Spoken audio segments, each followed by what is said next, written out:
You because I should have mentioned this during the lessons learned, but one of the craziest things was you always hear that the game is scripted, and I never thought that was true until this last season when I got tons of reps on the same comp into the same opposing comps, because that's where it gets scripted and that's where the mastery comes in when you're playing the same comp over and over and you're seeing the same meta comps. So you're getting a, this is what we do in each situation with this comp. So yeah, I just wanted to add that in there. But my favorite comp to heal, dude, I loved playing Draco Cleave. Now I didn't play it pretty much at all in season 4, but that was such a fun comp to me. And the problem is Restoration Shaman was literally the worst healer with that composition. And it's that's part of the struggle I had. But as far as the comps that I healed in season 4, I mean, honestly, the most fun comps were the ones I was having success with, which is I had success with really, really weird comps. And I think the reason they worked is because people weren't used to seeing them and didn't have the answers right away. Like I played like Ellie, or not Ellie, like Enhance Boomy at one point, and those games went really well. And that was a lot of fun. I maybe out of the games I played, we played a lot of TSG. That was interesting. I wouldn't say it was my favorite comp to heal. The Repware games that went well were really fun to heal because I got to stay in. I was mobile. I wasn't really CC'd, and I could also provide a lot of offensive pressure. And I think that's what I liked about Preservation Evoker that is a little bit harder on Restoration Shaman. But yeah, I'd be interested to hear because I know what you pushed with, but I am interested in what was your favorite comp as well. This will get me some flack because of how broken it was specifically last season, but I don't care because I didn't play it last season. Shadow play, 110%. Yep. I love healing Shadow play because Shadow play, it feels like there is multiple win conditions, especially with Restoration Shaman too, because you provide the incapacitate for that team. You could get these really nasty crowd control chains. I feel like when I'm healing double caster as Resto Shaman, my 2 casters are generally tanky enough to where I can play more aggressively. I was having a lot of fun playing with Drew and Calkins in Season 3 because it felt like whenever we were able to post up in our little triangle formation that I could go in and I could do more to help the team win. It's funny that you mentioned Draco Cleave because that's one of the comps I hate playing. But then again, Resto Shaman is the worst healer for it. But it's cool too in how this game gives so much flexibility for compositions where it's like you have dampening comps, you've got melee rushdown comps, or you've got comps like Draco Cleave where you have this really lethal burst window for like 10-20 seconds and then you have to run and play scared for a minute. And for me, trying to live that 1 minute in between our goes while the DPS were constantly trying to get our stuff together, that was always so scary, and I did not like it. Resto Shaman's not a good healer to play from behind as. Yeah, 100%. Was there anything else we wanted to talk in at least the push and the lessons learned part, or do you want to move on to the next topic? I think we could probably move on. I think we covered that pretty well. All right, so the next thing that we got to talk about is that in PvP, WoW Arena specifically, every season is different. Generally, if you're going to be pushing for a goal, you want to do so at season 1 or season 2 of the 4 seasons in the game, because those are going to be the seasons with the most players on the ladder, and the most people, I guess, actively queuing, right? So when there's more people on the ladder, there's more MMR to go around, and generally people can climb to higher ratings that way. So achievements like Gladiator, like Duelist, they'll be generally easier to get in those seasons. That being said, it is also very random as to what the goalpost will be for that particular season. I know, for instance, Dragonflight Season 3 was known as the most deflated PvP season ever. Rank 1 players were not able to hit Gladiator for, I think, 8 or 9 weeks in the season, when historically they get that within the first week or two. And so many people were stuck down at like this 1700 to 2K range that were historically, 2100, 2400 players. Um, and that felt really bad. So it's important when you're improving at PvP to one, record your gameplay, but you have to look for measures in your own play that show that you're improving that's not attached to your rating, because that rating will fluctuate. It will change every season. Um, it will not be this sort of thing that stays the same. It's like, oh, I'm a 21 player and then I'm a 2400 player the next season. Um, that was something that was really hard for me to come to terms with initially, because the progression feels almost backwards to any other competitive game out there. What are your experiences with that sort of moving goalpost concept?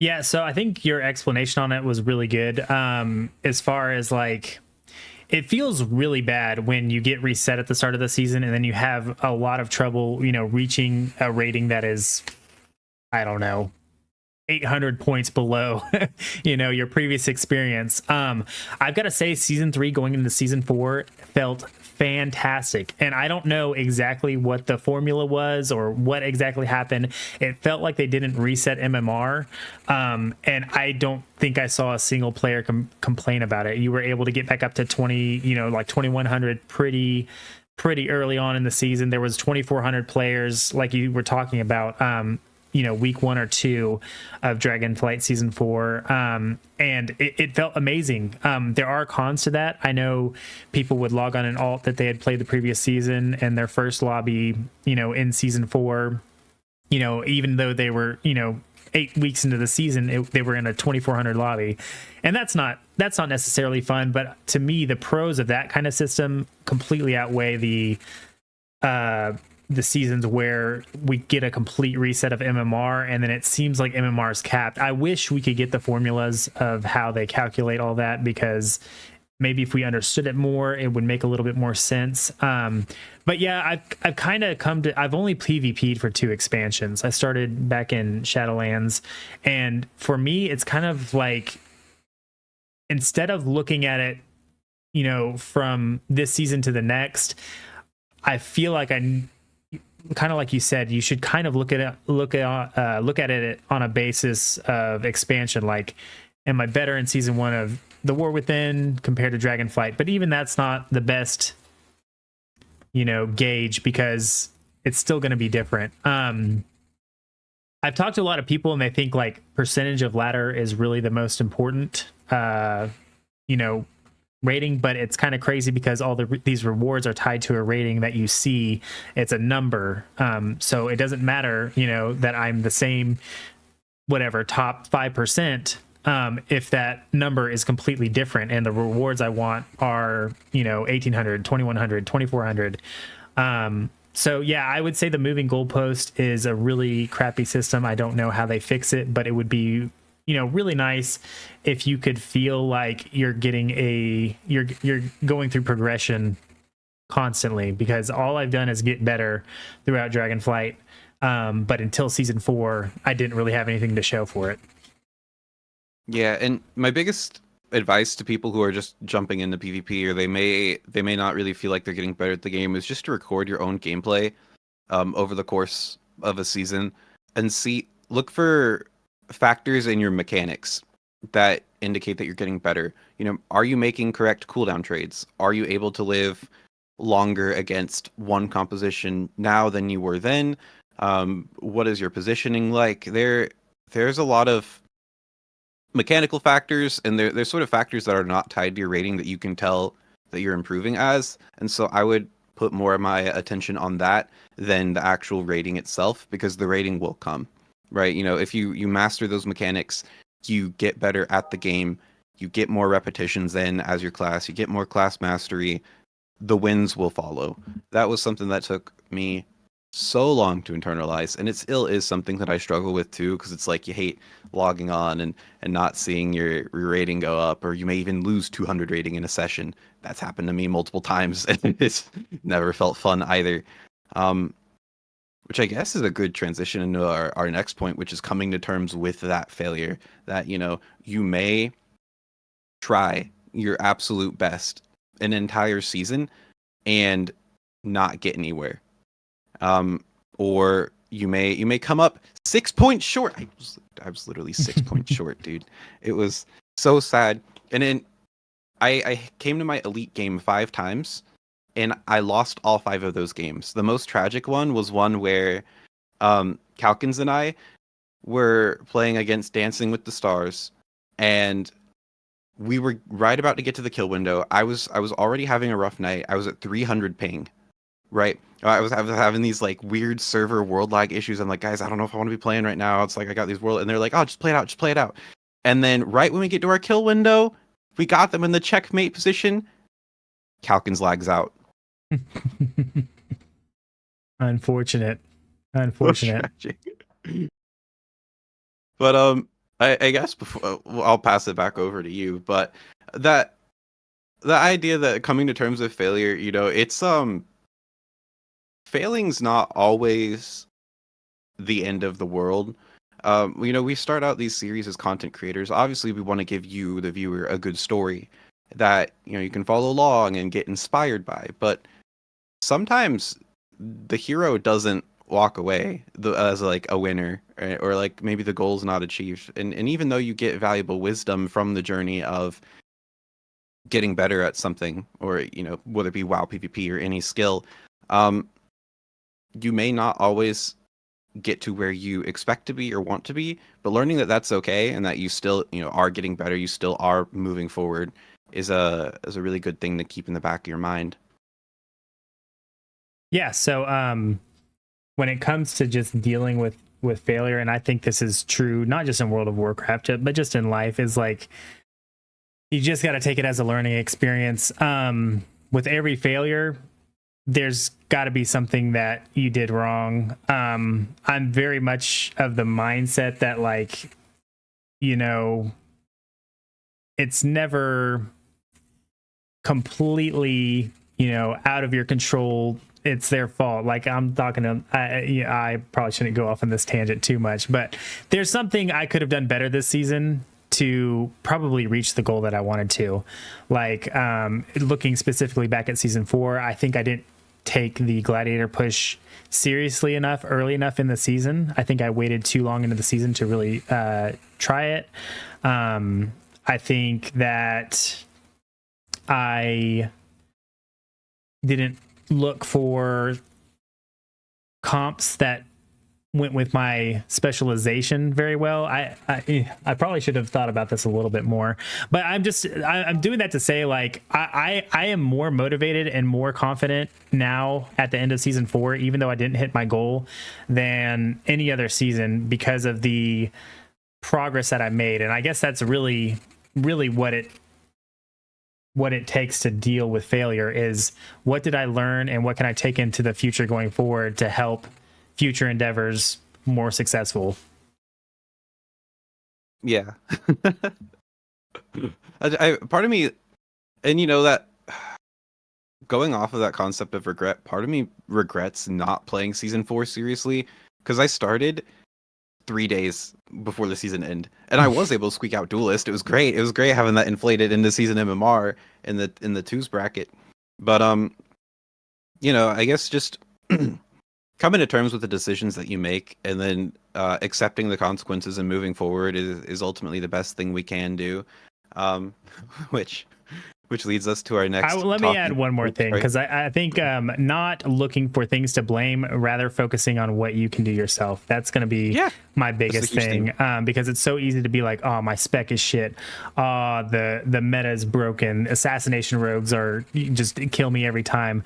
What can you do that's in your control to make your goal more achievable is going to be the biggest thing every time, because the second you're I'm 100% guilty of this, like saying like, dude, I just can't beat this comp, you know, can't beat this spec, but it's just not the case. You got to look for what you can do to overcome those challenges, if you're ever gonna succeed.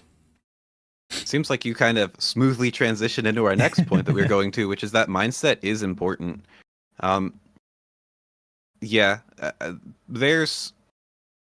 There will be times when you're improving at PvP that you are going to hit a ceiling, and it's going to suck. You're going to lose a lot. You're gonna feel like you hit a brick wall.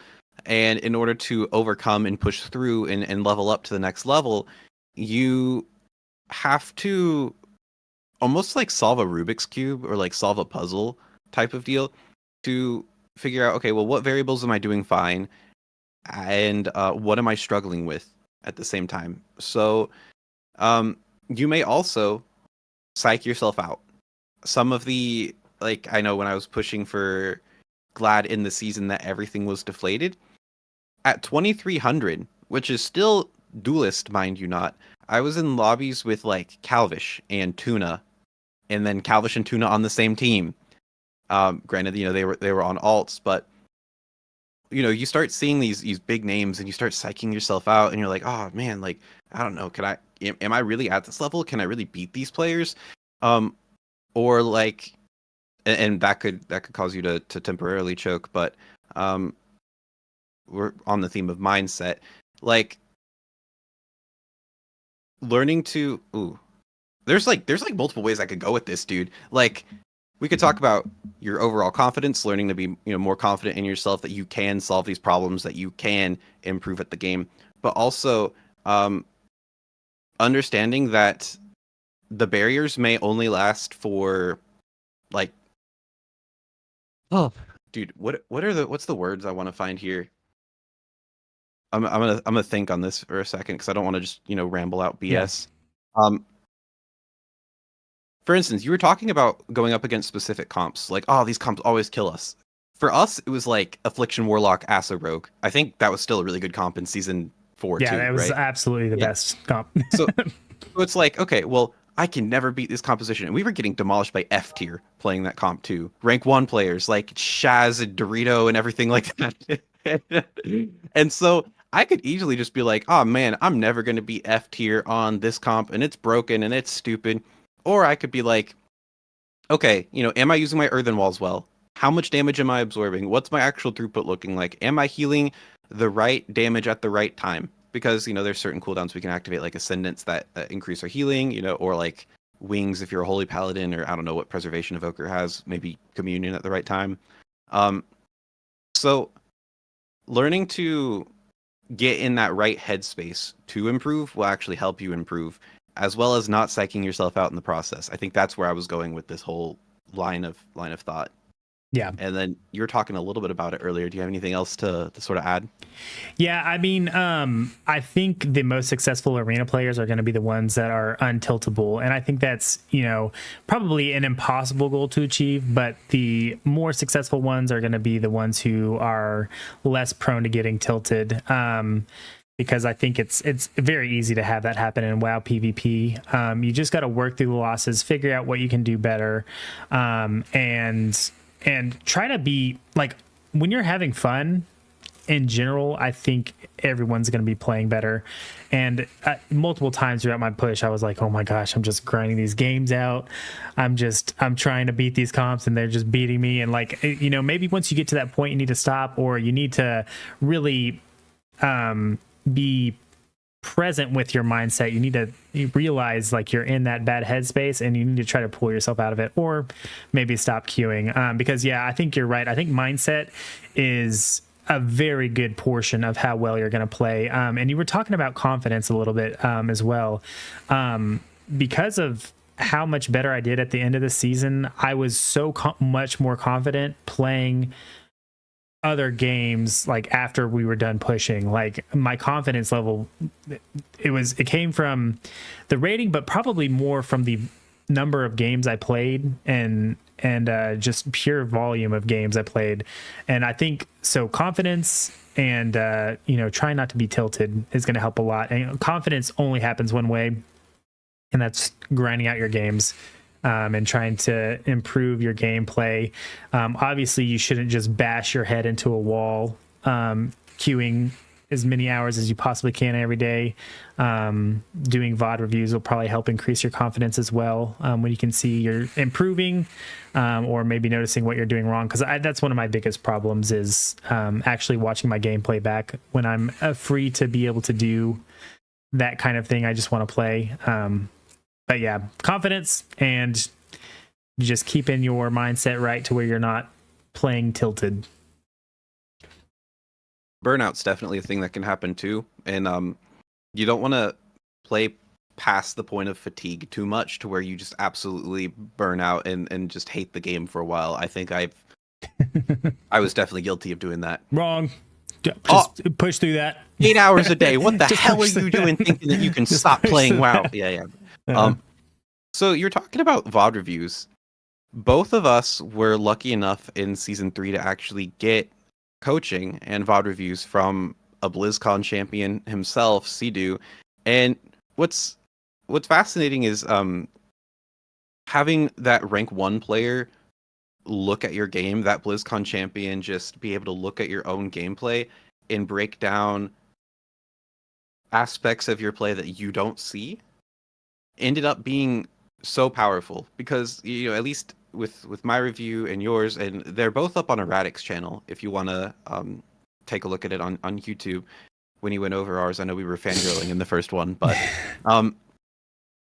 just these little minor tweaks and adjustments that he was giving us that helped us, you know, optimize our throughput or conserve more mana in certain situations, surprisingly helped me gain like 200 rating just by making these minor tweaks to my gameplay. And so I want to kind of hear your insights too about how if your gameplay was able to change for the better with Sidu having looked at it.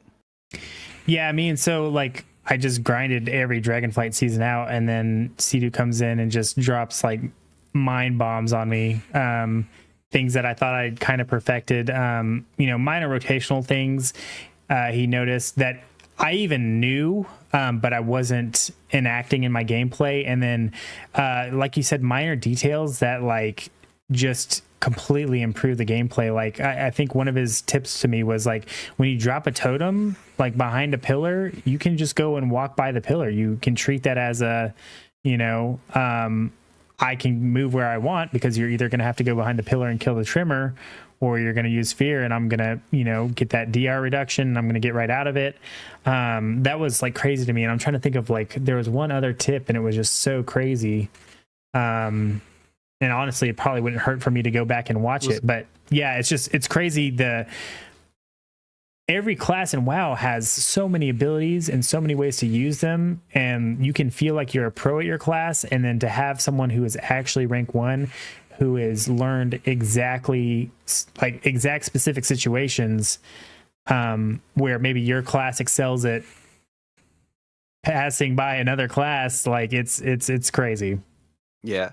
And something I do want to touch on too is how my opinion of Sidu actually changed with the VOD review, because there's some people where it's like, you know, they have a stream persona and then they've got like a behind the scenes thing. Sidu actually comes off worse on stream than he is behind the scenes. It's crazy because like every time I go into his stream, he's like tilting out. He's like, "Come on, man, what the fuck, man? These rogues and kidney shot, man. You got a nerf kidney shot." And like 2 years ago, I was ratioed by Sidu on Twitter over something like, "Man, I don't think kidney shot's the problem. I think this like rogue control's the problem." So I felt bad. But like behind the scenes, dude, Sidu is such a cool dude. He is so nice. He is so sweet. He's I know, and I was trying to explain to them the situation of I had to give up on season 3. My mom got put in the hospital for a little bit.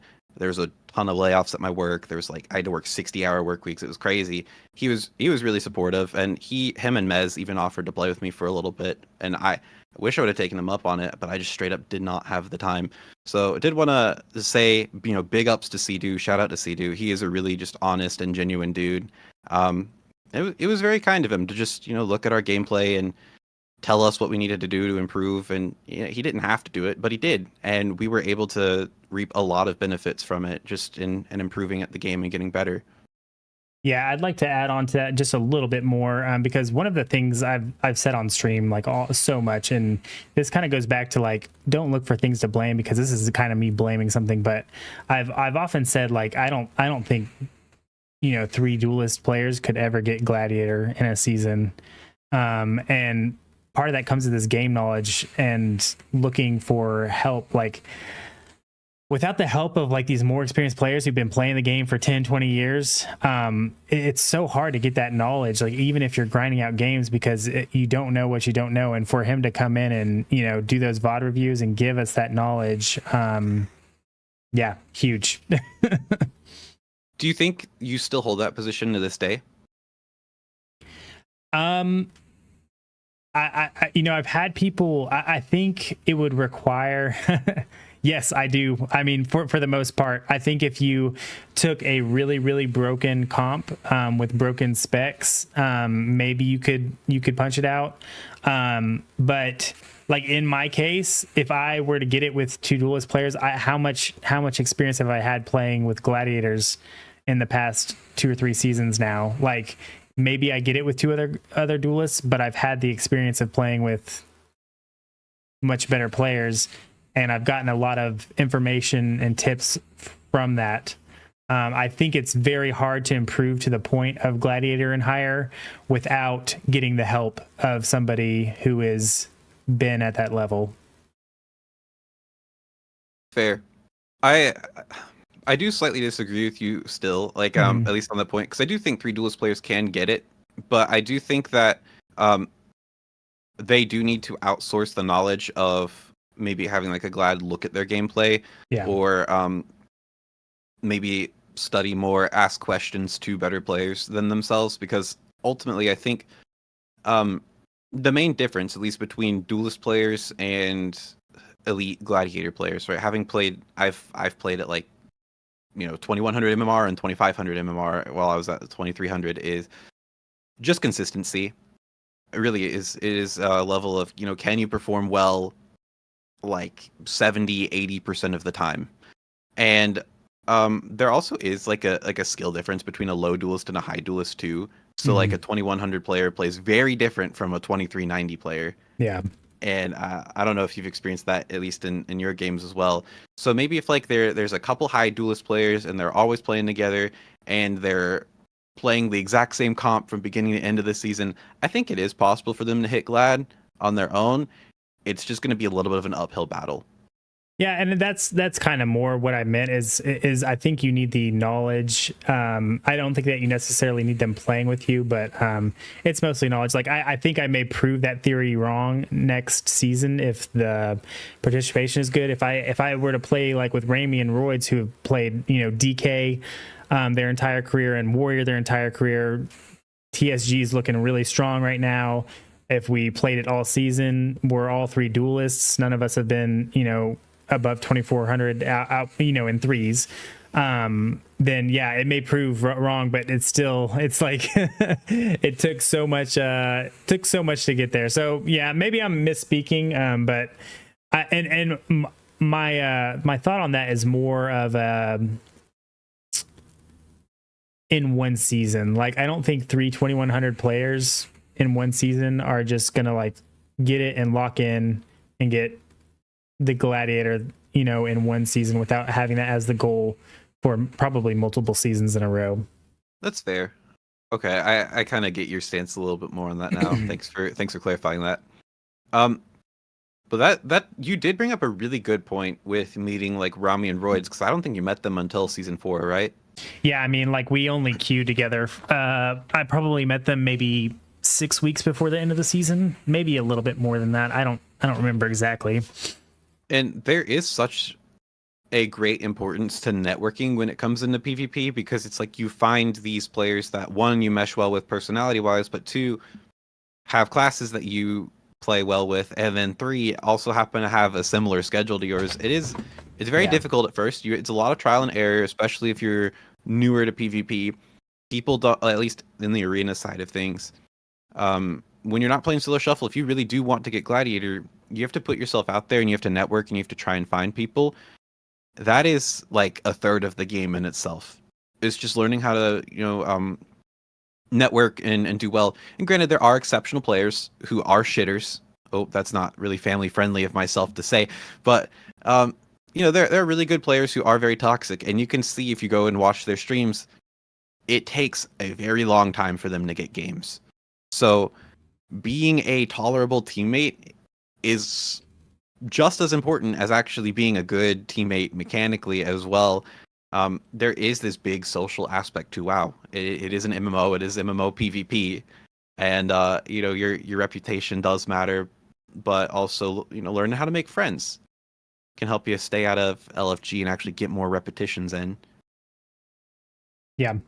Yeah, so like kind of your point, you were talking about content creators who toxic, and I don't even think it's just limited to that, because I did a lot of LFG these past 3 weeks, and then I've talked to like really high players, like rank 1 players, and they're like, yeah, you just like the biggest problem with LFG is previous glads having these egos that they are better than you immediately, like off the bat, and not getting past 1 or 2 queues with a loss. It is networking is so important. Having a list of friends that you can play with when you are available to play is probably the most important thing for climbing. I can't imagine like trying to do it just through LFG. Every single time you play, you can definitely use LFG to find players that you enjoy playing with. But yeah, I think building up those networks, those friendships with people that you can queue with, and even though you're getting some losses, like we covered this a little bit earlier, but like you have to play a comp for dozens of games before you actually have it down correctly. And high level players are probably better at recognizing how it works more quickly, but LFG is just not it. One of the most crazy things about this last season is I've had some of the most success I've ever had finding new arena partners on Twitter, and I would never have expected that to be the best. I'm not saying it's the best place, but to have success, I didn't queue a ton with people I found on Twitter, but I had a couple really good queue sessions with people that are on Twitter. And so maybe looking outside of the box of just people in LFG, I'm sure there's probably Discords, playing with friends of friends. It's obviously helps being a content creator, finding people to play with. So I definitely don't discount that advantage at all, because it was definitely helpful, especially the last few weeks of the season. But yeah, networking, I think you hit the nail on the head. Like it's at least 1/3 of the game, if not more. It's funny that you mentioned Twitter, because I've had probably my worst experiences playing a game from finding people on Twitter. So yeah, I'm sure it can go both ways. Twitter. I just got lucky. There are advantages of being a content creator too. I mean, at the time of this making video, like I'm not shit, right? I just hit 800 subs today. I mean, yay on one regard, but like I'm not this big name in the PvP community. But I did end up meeting like one of the people I'm playing with now through YouTube. He saw my series, and I actually ended up queuing against him in one of the 0 to Hero games, and then I added him on BNet, and now we're really good homies now. So you never know how you're going to meet teammates. This is not on the topic list, but something I do want to talk about, or ask you at least. Do you think we'll see a resurgence of some sort of like centralized PvP community or PvP guilds now that in the War Within, guilds are being dropped with their server-specific requirements and faction-specific requirements? Personally, I would love to see that, but no, I don't think we're gonna see it. I think I don't know. It doesn't feel. I don't even know how to answer that really. Like it just doesn't. PvP isn't the main focus of World of Warcraft. That's just a fact.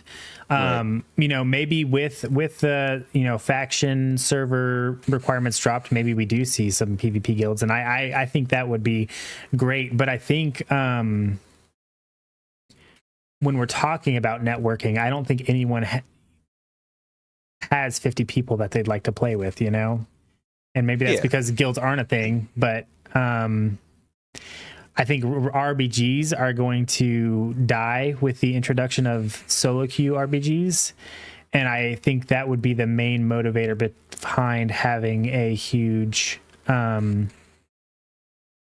of PvPers. I think that the problem with queuing is like we're all dads now. I mean, you're not, but like we're all these. You're one of the two Zoomers playing World of Warcraft. Yeah.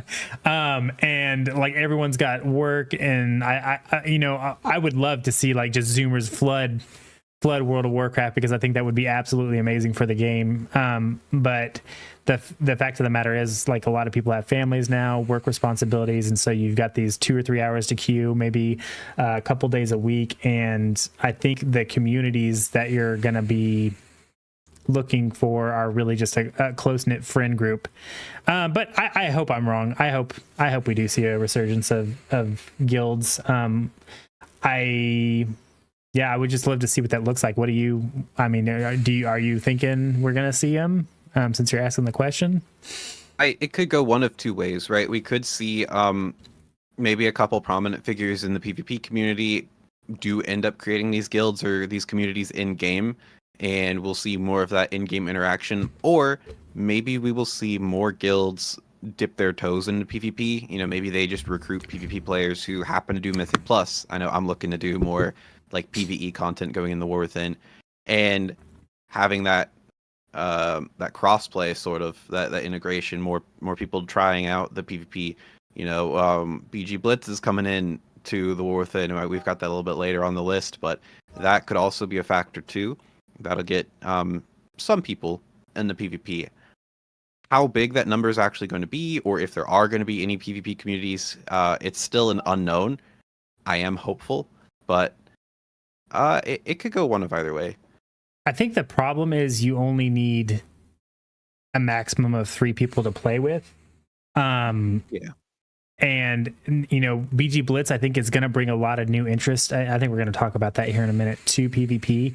But the max you can queue is, you know, 2 players together. And then you've got the 2s bracket and the 3s bracket. And again, I think RBGs is dead. And so I think it's going to be hard to sell, you know, a guild, especially with how big egos are, because you're going to want to be playing again with people with around your same rating, with same rating goals in mind, that can play at the same time. And maybe there'll be a change in that mindset, but that's how I would interpret these guilds to be set up. And it's like, why, you know, I don't need to be. It would be awesome to be in a guild, and you know, there's 100 members on, and you hit G chat, hey, Resto Shaman looking to queue. I'm looking for, you know, 2 other people to queue with around this rating, and you get, you know, 20 whispers. But look at LFG, you know. Right. Are you gonna get everyone in LFG into one guild? I hope PvP gets a resurgence, but I don't know. I'm skeptical on that one. That's fair. So I guess I could kind of I'll shift around. So, because I know that the next thing is solo shuffle worth it for improving, but I kind of want to jump down to BG Blitz, since we're on the topic of stuff coming in the War Within. How much does BG Blitz change things? I know I've been creating a lot of content for BG Blitz myself. I really love making these in-depth map and strategy guides, and it seems as though the reception for BG Blitz has been pretty warm thus far. You know, there's obviously the adjustment period. There's a lot of people who were not historically RBG players are trying out the game mode. They're not used to this whole objective-centered game mode. So you're going to see a lot of people just throwing games because they're in team fight the whole time. I think that by the time we get to the end of Season 1 of War Within, I think people will know how to play BG Blitz, and I think a lot of those initial issues will go away. But I'm curious to hear your thoughts on if BG Blitz will change things in the PvP community, and how it would, if it does. Yeah, so I mean, I think BG Blitz is going to drastically change the PvP scene. I was super skeptical about a solo queue RBG. I did not think I was going to enjoy it. I thought, you know, that's kind of stupid. But like, after I played it for a couple weeks now, and I haven't gone as hard as you, but like, it is insanely fun. I think BGs are what everyone remembers getting into PvP in the first place. But with the current system, you have to gather a group of 10 players that have around the same rating. You have to queue times take a little bit of time. you play a game, you get a loss, and half your group leaves, and you're looking to reform. I have not played RBGs probably since Shadowlands at some point, and I have never been interested in even going through that process. Not only are the battlegrounds, no, is it a solo queue mode, but the battlegrounds, the adjustments they made are insanely good and fun in every single way. I can't think of a map. And you know what's funny? Because like you were talking about the minecart the other day, and I was like, I don't think I've been on a minecart map yet. But like they are so much more fun. There's no one person sitting at a base uncontested for 20 minutes. Like that would happen even in RBGs. Like you have two base sitters, and they would just sit at a base, and it could be that they didn't get to play the game the entire time. That's not happening in BG Blitz. You don't have the time to never be in the game. I think I was watching, I don't remember if it was Vin Brookie or Markers that said this, but something about like it's nice that there won't be healers in every single fight. It's good that you have 2 healers per team, but there's, a lot of times more than 2 objectives active. And I think it's very healthy to not have these huge team fights where it's just throughput, who can get, a DPS down first, a healer down first. There's actually DPS versus DPS, battles going on across the maps. And then I also love the change where you can get a flag cap in a single CC. There's nothing like...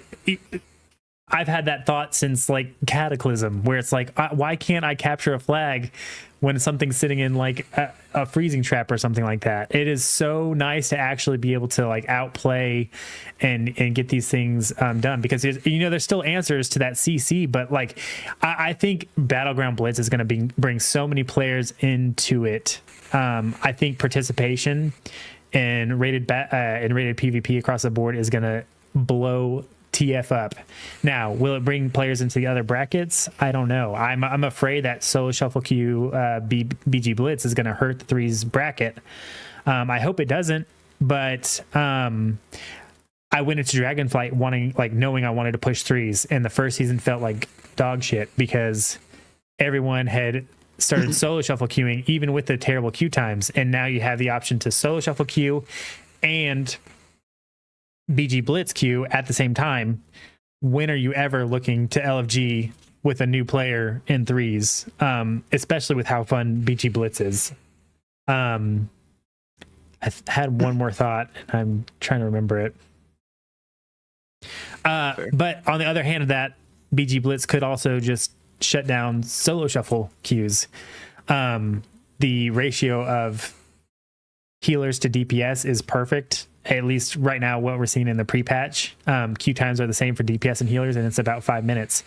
I still think that's a little long for any game, for it to make you wait 5 minutes before you get to play the game. But I think once participation increases and we're actually in the expansion, that will reduce it. And I think I would love to hear your thoughts on this. But healers in BG Blitz is so much more fun than solo shuffle. So much more fun. 100%. You're not dealing with dampening. You're not losing the game because a DPS doesn't, hit a button. Like I said, I was skeptical about BG Blitz, but I think it's going to entirely change the game. And I would love to hear your thoughts on it. Hopefully I didn't overdo it too much. No, it's fine. It's fine. Let me get some water. I know I have to be cognizant of time because BG Blitz I can talk for literally hours about if anybody will let me. So I totally agree with your concerns about BG Blitz. About, okay, if you get more players from the existing PvP player base to start maining BG Blitz, myself included, sorry. But what ladders does that detract from? I do think rated 3s is probably going to take the biggest hit again, because rated 3s is just it's difficult to get into, right? It's a very hard sell where it's like, hey, you want to ride this really sick glad. Well, guess what? You gotta find people that you can tolerate, and a lot of people in the LFG, they're probably there for a good reason. Whether it be they just have like inconvenient schedules, or they play like niche classes, or they're really toxic teammates to be around. And so you got to go wade through all that and maybe find some tolerable teammates. And then if you get good enough and you're not playing against rank 1 players at like 2100, well, then you might be able to climb to Gladiator, but definitely not on your first season. Like it's a hard sell, right? Um, but BG Blitz is like, hey, guess what? The battlegrounds that you like, that you enjoy so much, it's fast paced. It's the objectives are a little bit different, and you can get rating from it, and you can get PvP rewards from it. I think it's an easier sell across the board. And I know you were touching on this a little bit, where BG Blitz is sort of going to be that funnel aspect where it's going to attract new players to PvP who previously did not play PvP, but then from there, the more dedicated players will probably funnel down towards solo shuffle, arena, and then rated 3s, rated 2s, whatnot. I do think the RBG bracket's going to completely die off. 100%. How do I say this? Personally, having seen the RBG community firsthand, I am not about that at all. You've already touched on it, so I'm not going to retouch on the RBG issues of trying to get into a group and that nightmare that involves. And don't even get me started on if you don't play a meta spec. But I have been having so much fun on BG Blitz, and if anything, I feel bad that I cannot play more of it right now because I'm making so many damn guides that take so much time out of my weekend. But yeah, I've had a lot of fun. Healing BG Blitz feels really fun too because you feel effective. Your positioning matters a lot more. You get rewarded for good macro play, and macro play is so much easier to teach and to learn than micro mechanics of learning every single class and what every single class does. It's just like, okay, I need to know how to play my class, and I need to be at this point at this time and capping this base and doing this thing. It's the accessibility is good. The possibilities are limitless. I'm hoping that it doesn't become dead on arrival. I mean, the queue times, they feel really great. And, if you can queue for that and solo shuffle at the same time, you keep the PvP players engaged. That's why so many people quit in Dragonflight. That's why Season 3 was so dead. It was because in Season 3, you get these players from the first 2 seasons that are like, man, I have spent 6 months of my life waiting 40-minute queues. What the hell am I doing with my time? And so they'll just quit. And that sucked. But now that we've got multiple things you can do at the same time, I think it'll overall help PvP participation and unlock a new aspect of the community for content creation and for more community to develop and get involved and engaged with. So the future is looking bright. That being said, solo shuffle, specifically when it comes to arena, you played a lot of it in Season 4, and you were able to hit your very first legend, so congratulations there. Very, very proud of you. The Legend 27. And you hit Elite this Season 2. Big congrats, big ups on that. Do you think solo shuffle's worth it for improving at the game? When you say that, do you think it's worth Blizzard improving, or is it worth queuing solo shuffle for yourself to get better? The latter. Okay.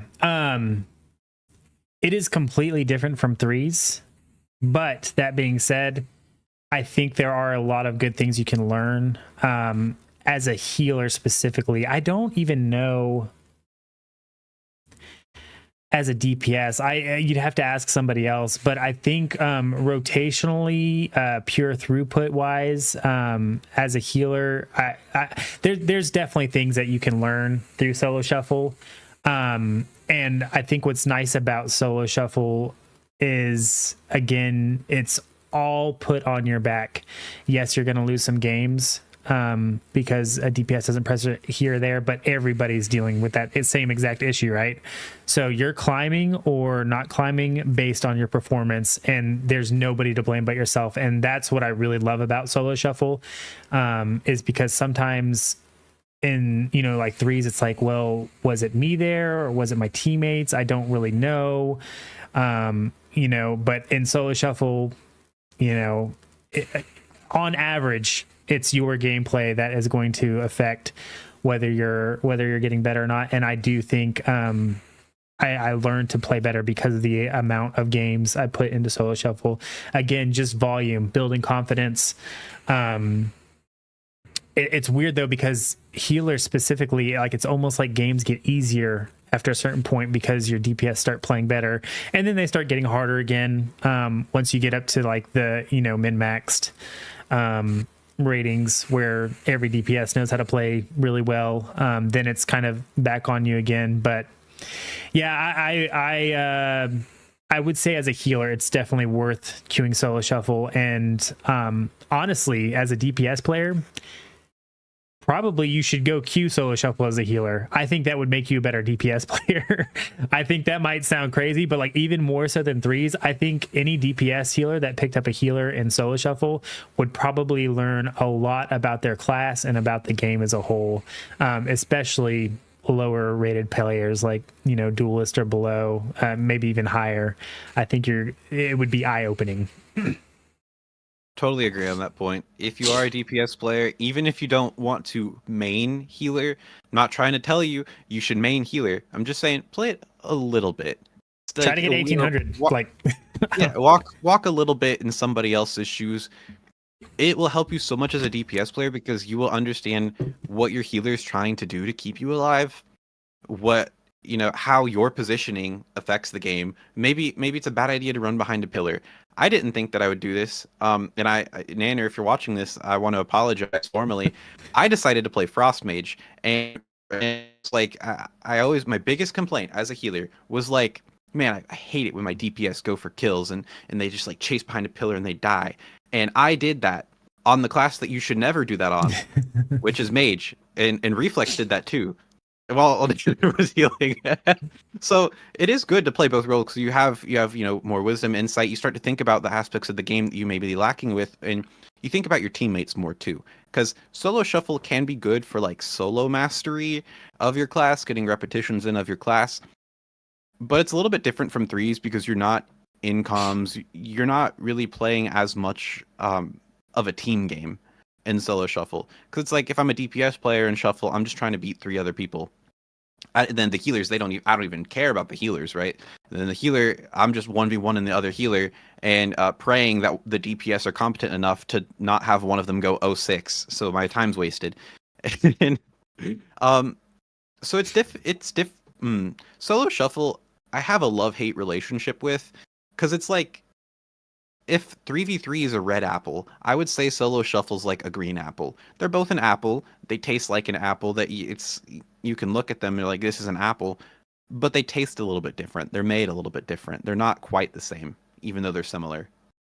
Yeah, I think that's a good assessment. The War Within. There's a lot of hype for it. It comes out in, I think, 3 weeks-ish? Like the Epic Edition, the pre expansion or the pre-access is the 22nd, whenever that is. Wow, it's insane. I'm freaking excited. Yeah, I'm excited too. What are your goals for PvP going into the War Within? Great question. I've got to get Gladiator sometime during the expansion, and I think it's got to be season 1. I'm super bummed that I didn't get that nice purple dragon, but definitely Gladiator is going to be the goal by the end of the expansion, and I think it's extremely doable as long as participation isn't just absolutely annihilated. That being said, also BG Blitz is looking so much fun. I realistically, I'm looking for probably the 2400 plus however many wins in every single bracket. Definitely throughout the expansion, but I would love to get them all in one season, and I do plan on doing a little bit of rating to experience the content, but I'm not going to be pushing I'll get my Keystone Master. I'll try to I am joining a raiding guild to do like a once a night week raid, but I'm not going to be super sad if we don't get heroic, but I'd love to see all the content like maybe on normal, but other than that, I'm just going to be queuing all the PvP. I'm excited that I got you as a friend so you can give me tips on how to play Shaman and BG Blitz. But yeah, sweet. I'm planning on grinding out the Solo Shuffles again. I'm planning on grinding out the threes again, and we'll see where it takes us. My goal, and I think I posted this maybe on Twitter sometime this week, was I would love to, by the end of the expansion, have hit 2400 on every single healer, probably just in solo shuffle. But that would be like an overall. But this expansion is looking like it might be shorter than usual. So we got to hit Gladiator first before I'm going to focus on anything else. That's fair. But once we get that goal, like especially if we can get it earlier on in the season, yes, I'm going to be picking up alts again. And just it's good to know how every class works, but it's more important to have mastery of your own class for that high of a 100%. push. What about you? Yeah. So I probably am gonna try to one trick Resto Shaman because it's my baby. As much as I want to be like, oh, I could just play all these healers and try to get the end dude. Man, that 2400 on every healer goal. You would have to pay me a lot of money to play Holy Paladin, but I probably the same goal as you. I do want Gladiator some point in the expansion. It may not be season 1. It may be like season 2 or 3 or whatnot. I am looking for strategist in season 1 just to put my money where my mouth is. It's like, oh, I'm making these BG Blitz tactics, and well, I mean, I'm not like a hero player. I have pretty good game sense. You know, I'm very high duelist up there percentage wise, but you know, I know people will try to look at that and discredit me. So I do want to use that as a window to put my money where my mouth is, at least in the BG side of things. Legend. If I will have to practice a lot of meditation and a lot of self-soothing practices before subjecting myself to solo shuffle as a healer. But Legend seems like a good thing. I have literally no idea how you did it. I have no idea. But so it's some probably voodoo mastery that you're doing behind the scenes or something. But so yeah, Gladiator, Legend, Strategist. If I become exceptional at BG Blitz, I might even consider pushing for Forged Warlord. But that I don't know who's going to be at the top of the ladder then. I don't know what that's going to look like. To my surprise, I've even seen like Gladiator players, multi-glads struggle in BG Blitz because they just can't grasp the objective gameplay. So it's up in the air, but yeah, you know, those are the three. I think you would have the holy triad if you get Gladiator, Legend, and Strategist in all one season. Yeah, that seems to be about it for my goals. I think, and just one tricking a class. Back to Legend, dude. I will say, I got to 2400 on my Shaman first. I got 60 wins. I picked up Preservation Evoker, and I was like, I'm never doing this again. I'm never playing Shaman in solo shuffle again. Maybe with the changes, it feels better, but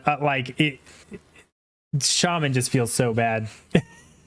In solo shuffle specifically because of the dampening, and like it feels like you don't have the offensive pressure to help, and it's kind of hard to get CC compared to other classes as Resto Shaman, so it's really just throughput until you get out damped by an R Druid or whatever. But I also, there's probably things I could have done better, but like, yeah, I picked a Preservation Evoker. I immediately got to 2400, and then I knocked out my 100 wins, and like I got 60 wins on my Shaman, and that took me forever, and I dropped below 2400 like 4 times in my Preservation Evoker. I was just flying around the map, purging off everybody's hots, rescuing people. Like, it's, yeah. So the Legend is that's a hard, tall order for Shaman, but hopefully it'll feel a little better. I am excited about the Resto Shaman changes that have already come and are coming in the War Within. Very cool. Is there anything that we have not touched on throughout the duration of this chat that we should either revisit, or anything that maybe have come up to mind? Any closing thoughts we got? I will say one thing that worries me is BG Blitz getting min-maxed to death and becoming a shit mode. I don't think it'll ever be an issue at lower ratings, but I don't even know what it would look like. But I am worried that with objective gameplay, there will be this I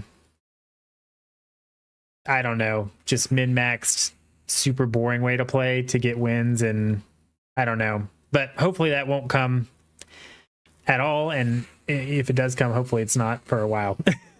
Yeah, a change I'd also like to see for BG Blitz is I hope they do, before the expansion start, make the rank 1 become spec based, like in solo shuffle, as opposed to a general ladder as a whole top 1%, because then that would incentivize people to actually play other classes and other specializations, as opposed to like loading into a game and you have a Mistweaver, Preservation Evoker, 3 Assassination Rogues, and 3 Boomkins. Like that's nightmare Yeah, and fuel. that's kind of what I'm talking about. Like you get to a certain rating and it's the exact same comp and every like you don't want to see what happens in Mythic Plus happen to BG Blitz. Right. So that's really good. And something else I want to talk on is lever penalties. So in Dragonflight and Solo Shuffle, it was the meta to leave a game if you lost 5 because you did not take the MMR hit, you just took a CR hit, and you could get your rating back in like 1 or 2 good lobbies. The Deserter buff, at least in BG Blitz, what they did is, well, and Solo Shuffle too, they made it account wide. So for 15 minutes, you cannot queue rated on any character you own, which I think is a very good change. But in BG Blitz 2, the lever penalty is 200 points, which I think is more than fair if somebody intentionally leaves. It is going to kind of suck for people who disconnect, but my main concern with that is that I think we are going to see a rise of people intentionally throwing games where they're not going to leave outright, but they may just go like AFK in a corner. Yeah. When you say 200, I know I've seen a little bit about this, but is that CR or MMR? Both. It's both. Okay. Yeah. I mean, hopefully it's not the norm, and it doesn't seem like it would be the norm because I see what you're saying. That would suck, but BG Blitz games are so fast that I can't imagine, even if it looks like you're losing off the bat. I'm such a positive person. I don't like to like think about the negative bad stuff that could happen, so I'm sure it's going to happen. But even in Solo Shuffle, I'm like, well, if I get a lever, it's whatever, that's on the next one. I'll complain about it like in the moment, but I'm over it before the loading screen is over. But yeah, I think the changes to Deserter is great. But again, like BG Blitz games, especially if you're getting dominated, they last like 5 minutes.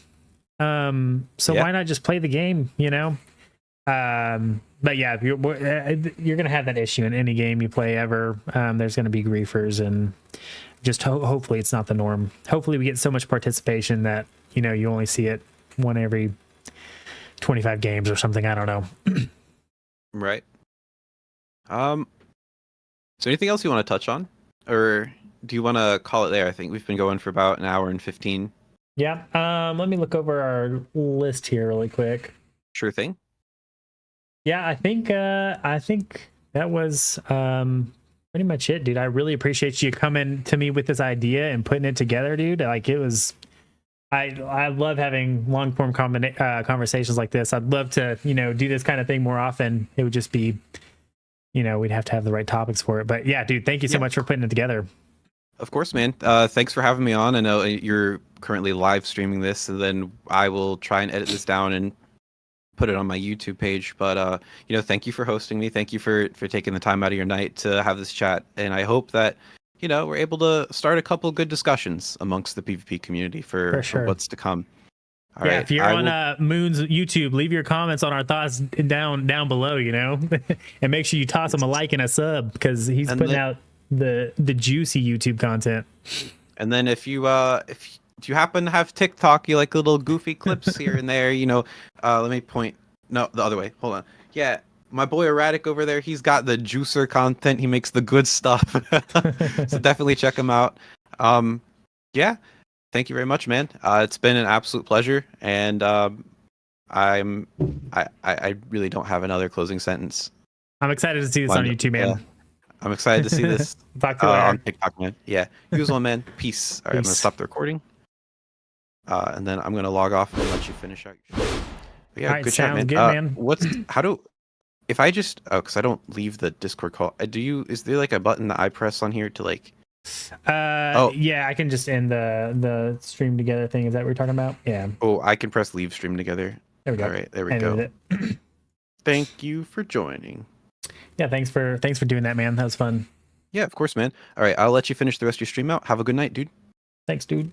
Peace. I'm gonna go join Reflect. Oh man, my camera's all messed up. Lord, I'm gonna have to freaking resize it. What up, everybody? Sorry, I wasn't watching chat because I wanted to give my kind of undivided attention for that. But thank you all for watching that. I'd love to hear some of your thoughts down below. I know some of you were commenting during the thing. We might go through it really quick. Having a huge mass PvP guild would be sweet. Yeah, I don't know how that would work. I am pessimistic on that. But I do think it would be cool. You know, it could be cool.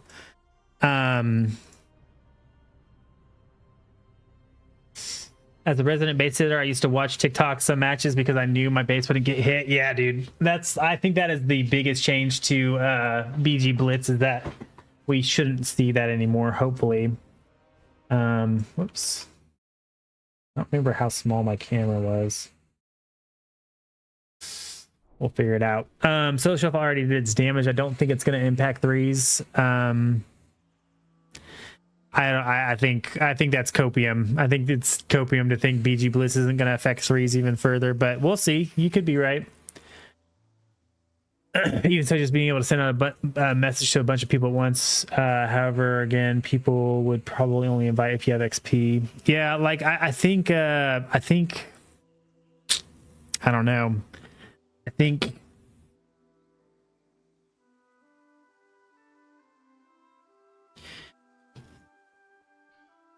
a PvP guild, like, because you only need one other person for solo shuffles, you only need one other person for twos. Like, I don't see the benefit of being in a guild with PvPers.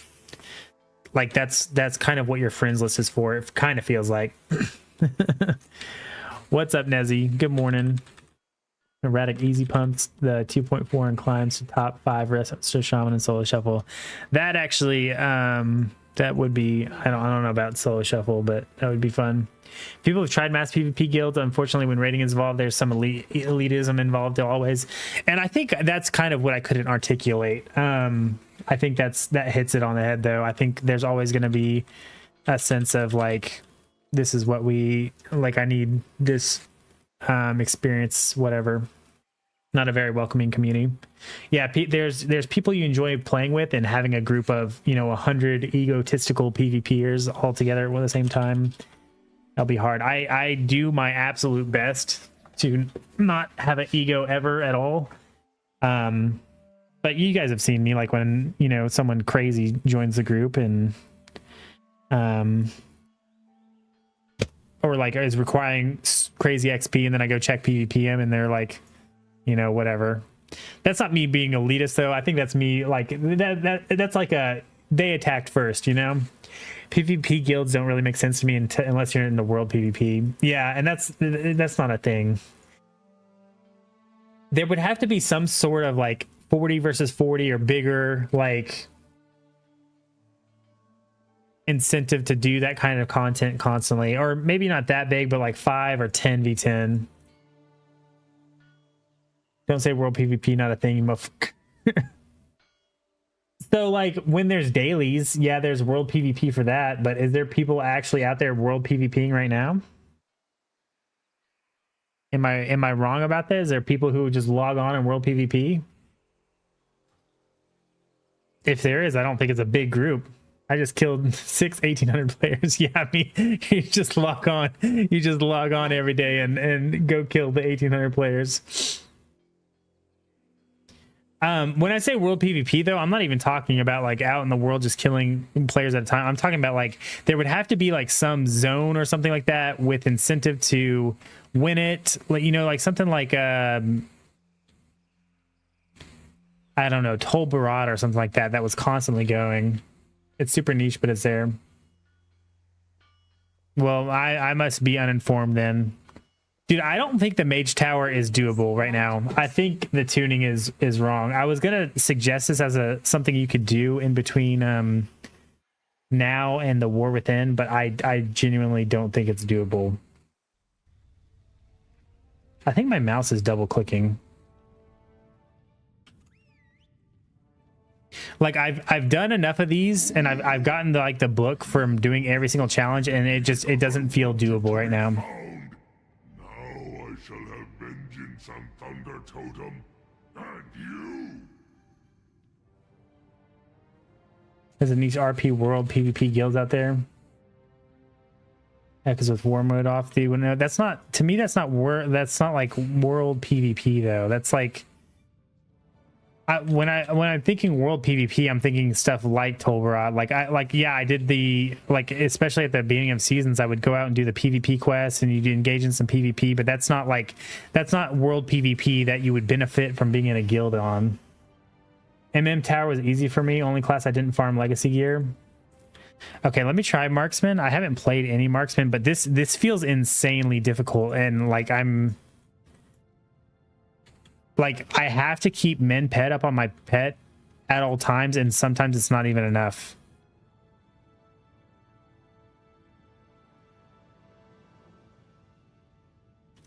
But I feel like all the mage towers feel really difficult when you first start doing them. I might have to farm legacy gear though. I'm just in PvP gear. That's probably half the problem. We definitely probably need something other than a trinket. So that is the definition of world PvP.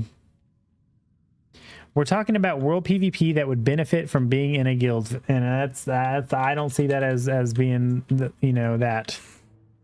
All right, we're gonna try this one more time. We're gonna get min pet up. Crowd control. Stop casting. Stop that cast.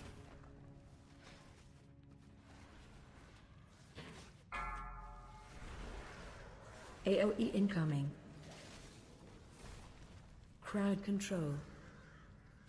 Can't stop that fell burst. Charging. Fantastic. Move. Okay, wait. So I can't use freezing trap on earthquake. Okay, it felt a little bit more doable right now. It's crazy that he's attacking my worm right now. Control. Please attack. Please growl. Oh, I need to turn my growl on. Oh, we got to kill the eggs too. I feel like the eggs don't feel killable. It's going out ganking nerds. Well, I'm just wrong then. I'm not part of it. I need to I feel like there should be some incentive to do world PvP though. That could bring on PvP guilds. It's still just not very active. It's usually just like single players, right? Just going out and having fun killing players. Have you been in a world PvP guild? I've been in several, and we just start groups to create chaos until the alliance would farm kind of raid. Shit was fun as fuck. Have that have you been in a guild like that recently though? Have you been in a guild like that recently? Are you excited to raid in a couple months? Dude, I'm super excited. And hopefully it's not a couple months. Hopefully it's like in a month, right? Now I shall have vengeance on Like, so I feel like BFA had great PvP incentives to go do world PvP, right? I'll let my pets attack this guy first before I start attacking.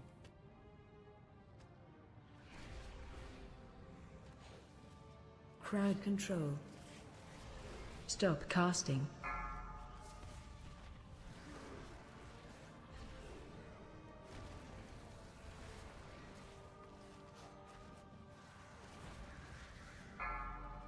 Crowd control. Stop casting. AOE incoming. Dude, oh my god, this is insane actually. And then I gotta kill these eggs. Don't feel killable, dude. They don't feel killable in time. Look at how quick they're. I'm not doing enough DPS. I can't do the DPS to get this down.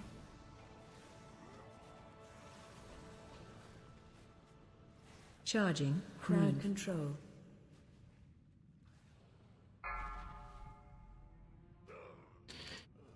Okay, I'll try marksman and just see how it goes. Marksman. I'm obviously talking out of my ass as far as when it comes to world PvP. So that's a topic left better to someone else. My point was though, I can't see guilds being beneficial for PvP players and at any rate. All right, we got to figure out a spec here. I've never seen this fight. I did it on Disc Priest, dude. I had such a hard time doing it, but I didn't play Disc Priest. And then I had people tell me like Disc Priest was easy AF. And so I'm like, oh, well, damn, I'm terrible. I've not played Marksman at all since I've started playing Hunters, so this will be interesting. Pet is dead. Use revive pet. Okay.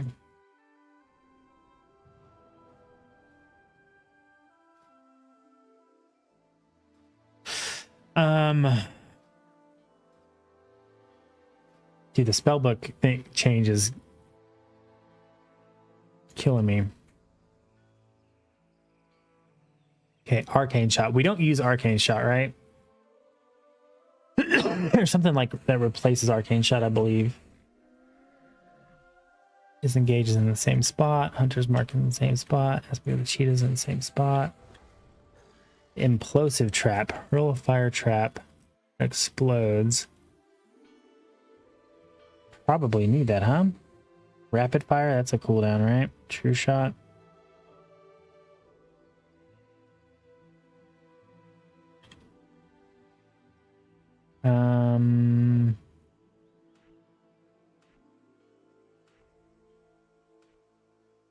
This priest was pretty easy AF back in Legion. Since they brought it back, it's a bit harder. Yeah, the time I'm talking about is I played it when they brought it back for the mage tower thing, or for the book. Intimidation, same spot. Binding shot, same spot. Explosive shot. Do we use explosive shot as marksman? Did they bring explosive shot back? Why do I feel like... Wait, explosive shot is what replaces arcane shot. Am I wrong on that?